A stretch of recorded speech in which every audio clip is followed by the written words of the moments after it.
warahmatullahi wabarakatuh. Perkenalkan, nama saya Sunarti dengan NIM 25426732271. Sebagai mahasiswa UIN Palangkaraya, saya mengajar di Madrasah Aliyah Pondok Pesantren Ummul Mukminin Aisyah, wilayah Sulawesi Selatan. Hari ini Rabu 8 Oktober 2025. Saya akan melakukan praktek pembelajaran untuk memenuhi uji kinerja dengan materi fikih ibadah, tohara, salat, puasa, dan zakat. Selamat menyaksikan. Assalamualaikum warahmatullahi wabarakatuh. Waalaikumsalam warahmatullahi wabarakatuh. Naib sami'na wa ata'na. Yaman.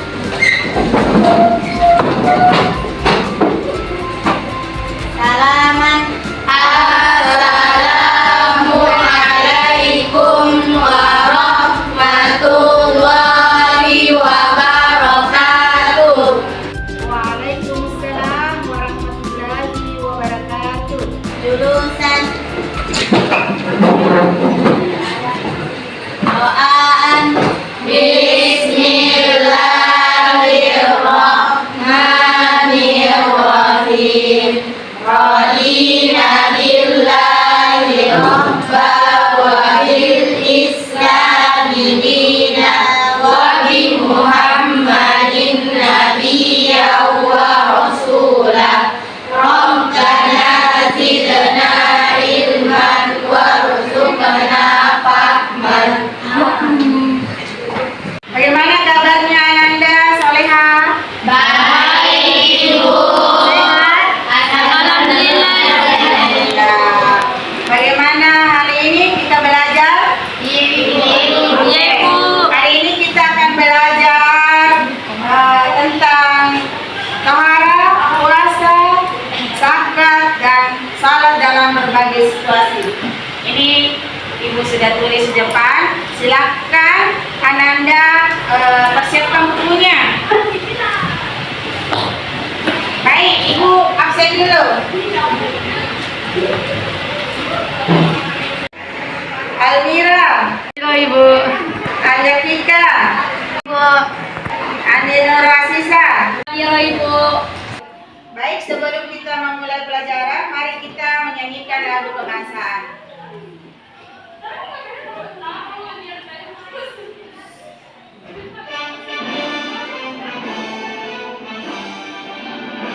Indonesia tanah airku, tanah tumpah darahku.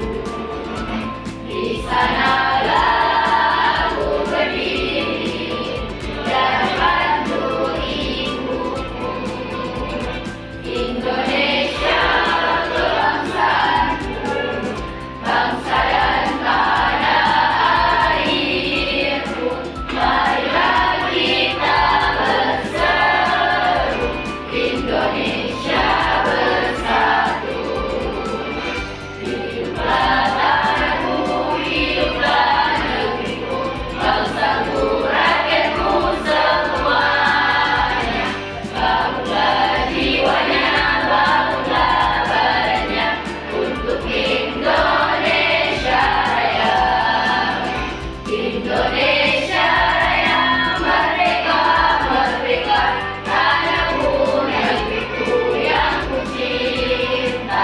Indonesia Raya, merdeka, merdeka, hiduplah Indonesia Raya. Indonesia Raya, merdeka, merdeka, tanahku, negeriku yang ku cinta. Indonesia Raya, merdeka, merdeka, hiduplah Indonesia Raya.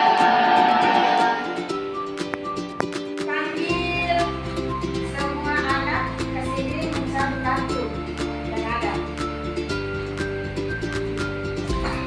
Ada kartu yang di situ, duduklah bersama dengan kelompoknya. Kartu yang kalian peroleh ada materi tohara, salat dalam berbagai situasi, puasa, dan zakat profesi.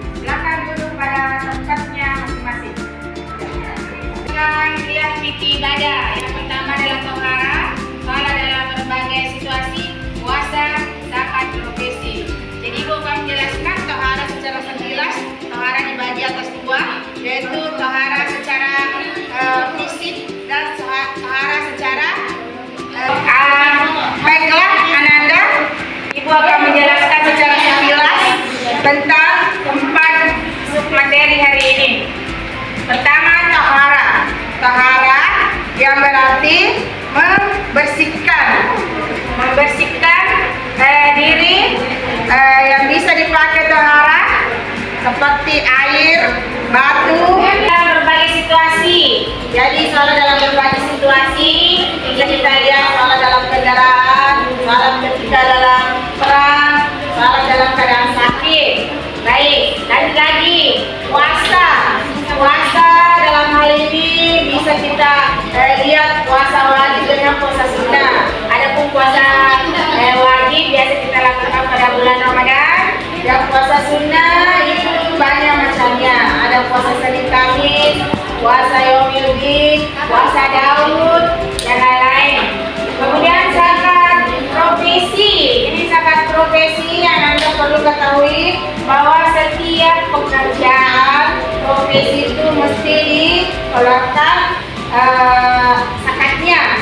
Kalau dikategorikan dengan zakat dalam biji-bijian, misalnya gandum, beras, maka setiap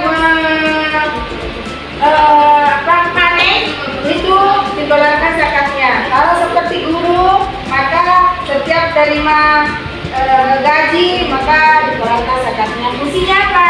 Supaya zakat harta kita tetap suci. Karena sebagian harta kita itu adalah milik orang lain, milik orang miskin. Jadi ini untuk mensucikan harta kita. Baik, itu saja untuk secara menyeluruh. Anda bisa diskusikan lagi lebih jauh dan lebih terperinci.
profesi itu kayaknya pengertian dari profesi profesi itu menurut judul Al-Narawi, zakat profesi dibiasakan dengan zakat biji-bijian.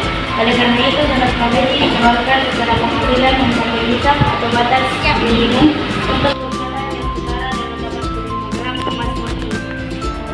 Itu yang aku tahu. Kalau kedudukannya Nadia bagaimana itu? Ada juga pihak yang tidak menyetujuinya. Mereka berpandangan bahwa zakat sepenuhnya adalah masalah dari suku dia sehingga segala macam aturan dan ketentuannya hanya boleh dilakukan jika ada contoh langsung dari Rasulullah Shallallahu Alaihi Wasallam. Oh begitu di, ya. Oke.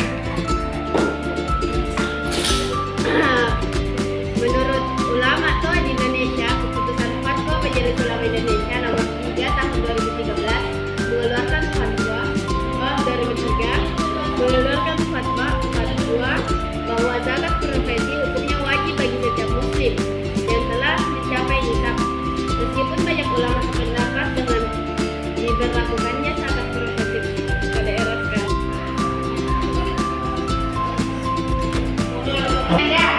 Ada yang bisa menjalankan materi tohara? yakni membersihkan diri dari syirik dan maksiat. Contohnya seperti memperbanyak membaca Al-Quran dan memperbanyak berzikir. Yang kedua adalah toharoh hisiah, yakni membersihkan diri dari hadas dan najis agar jasmani suci dari kotoran, seperti berwudu dan bertayamum. Saibu toharoh, alat untuk toharoh terbagi menjadi 3, yaitu air, debu, dan batu. Air terbagi menjadi 3 jenis, yaitu air mutlak, mustakmal, dan musyamas. Zakat merupakan salah satu rukun Islam yang memegang peran penting dalam kehidupan umat Islam. Salah satu jenis zakat yang harus mendapat perhatian lebih adalah zakat profesi. Zakat profesi adalah zakat yang dikenakan untuk perwakilan dari kegiatan tertentu atau keterampilan profesional. Zakat profesi berfungsi membantu membersihkan harta dan jiwa pribadi orang yang mengeluarkan zakat serta mengurangi kesenjangan sosial di masyarakat. Jika zakat dilakukan dengan benar dan berkesinambungan, maka akan mempunyai dampak positif bagi rezeki, khusus dan masyarakat untuk maju. Dampak positif ini meliputi banyak hal, seperti memiliki sifat kikir dan melatih menjadi dermawan secara medis, serta menghilangkan iri hati dan dengki. Selain itu juga dapat meningkatkan spiritualitas serta memelihara persatuan dan kesatuan. Menurut Yusuf Al-Qaradawi, zakat profesi dibiaskan dengan zakat fitrah. Oleh karena itu, zakat profesi dikeluarkan secara penghasilan setelah penghasilan mencapai nisab atau batas minimum untuk berzakat yang setara dengan 85 gram emas putih. Adapun kadar zakat profesi yang harus dikeluarkan adalah 2,5% dari total penghasilan. Profesi ini adalah seperti membantu kehidupan masyarakat. Dengan kata lain, dana dari zakat profesi dapat digunakan untuk membantu mereka yang membutuhkan, seperti fakir miskin dan anak yatim.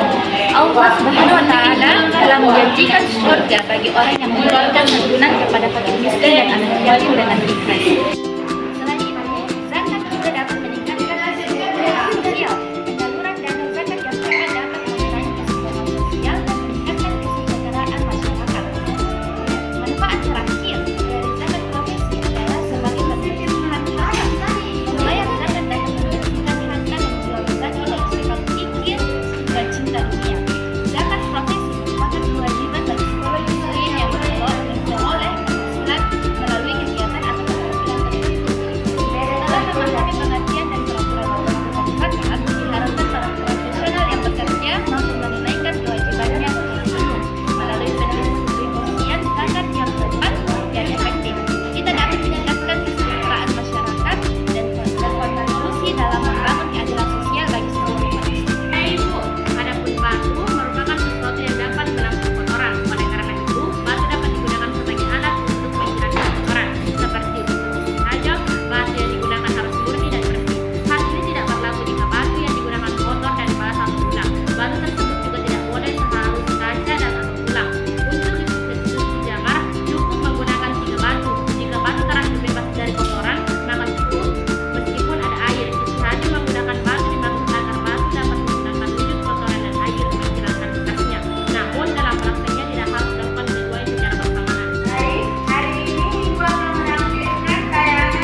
sesuatu yang membatalkan puasa, mulai dari terbitnya fajar sampai terbenamnya matahari, serta penantian karena Allah Subhanahu wa Ta'ala dan cara produk-produk yang selalunya dalam mengatur sahur. Kemudian dilanjutkan dalam kalimat yang lepas dan pada sudah menjadi Setelah kita menyaksikan video tayangan ini, apa kira-kira yang bisa diambil pelajaran? Pelajaran yang bisa kita ambil dari video di atas adalah jenis air yang bisa digunakan untuk bersuci, misalnya air hujan, air sumur, air sungai, air telaga, air laut, air embun, dan air es atau salju. Setelah menyaksikan tayangan sholat dalam berbagai situasi, kira-kira Ananda yang bisa kita ambil pelajaran dalam hal ini? Situasi apapun kita tetap bisa mengerjakan sholat karena itu adalah kewajiban. Anak setelah melihat tayangan puasa, kira-kira apa yang bisa dipetik pelajaran? Puasa nak?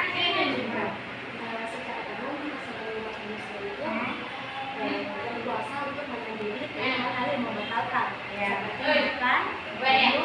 dan menahan suami istri dari sejak terbit fajar hingga terbenamnya matahari semata-mata karena Allah Ta'ala. Masya Allah. Oke. Saya Bu, puasa merupakan salah satu rukun Islam yang wajib dilakukan oleh setiap umat muslim. Kewajiban ini termaktub dalam Al-Quran dan diperjelas melalui hadis Rasulullah SAW. Puasa memiliki peran penting dalam membentuk kepribadian, menguatkan iman, dan meningkatkan ketakwaan kepada Allah Subhanahu wa Ta'ala. Selain itu, puasa juga memiliki dampak positif baik secara spiritual maupun fisik. Oleh karena itu, pemahaman yang benar mengenai puasa sangat penting untuk diterapkan dalam keseharian. Secara umum, puasa adalah menahan diri dari makan dan minum. Adapun menurut syariat, puasa adalah menahan diri dari hal-hal yang membatalkan seperti makan, minum, dan berhubungan suami istri sejak terbit fajar hingga terbenamnya matahari. Kemudian adapun jenis-jenis puasa. Pertama, puasa kafarat atau puasa yang disyaratkan sebagai tebusan untuk kesalahan tertentu seperti melanggar sumpah atau membatalkan puasa dengan sengaja. Kedua, puasa nazar atau puasa yang dilakukan karena seseorang telah bernazar atau berjanji kepada Allah.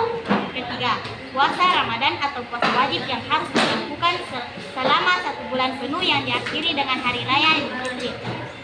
Selain puasa wajib, ada juga puasa sunnah, artinya puasa yang jika dikerjakan maka akan mendapat pahala.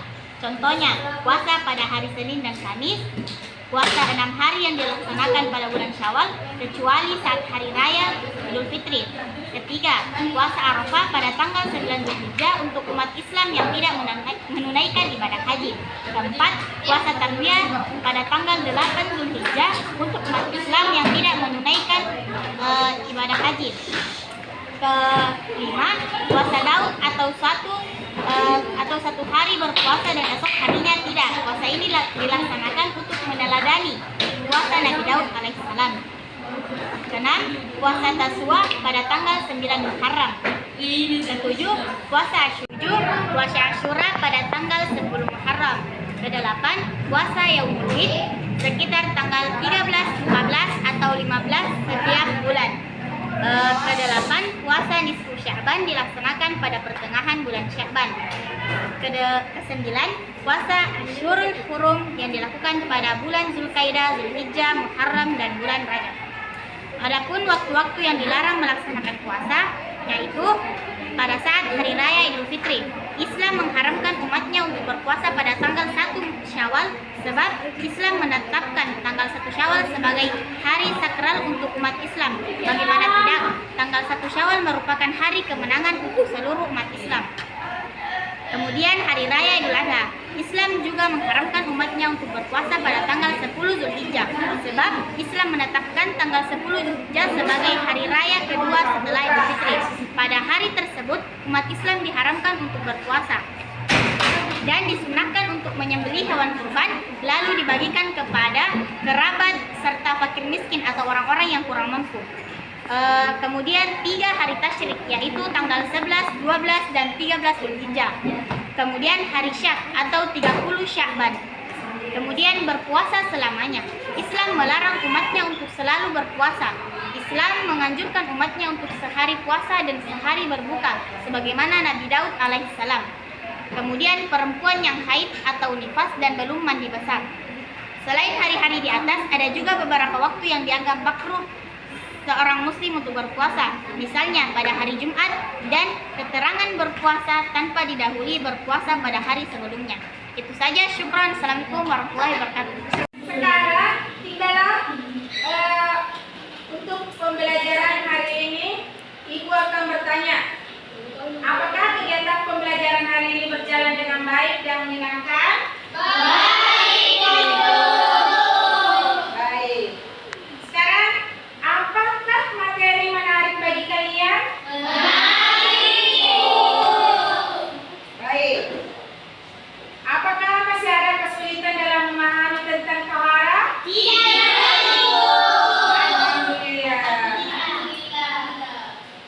Apakah masih ada kesulitan dalam memahami tentang sholat dalam berbagai situasi? Baik. Apakah masih ada kesulitan dalam memahami tentang puasa? Tabarakallah, untuk hari ini Ananda kita akhiri dengan ucapan insyaallah pekan depan kita ketemu lagi. Ada kesulitan dalam memahami tentang sama profesi?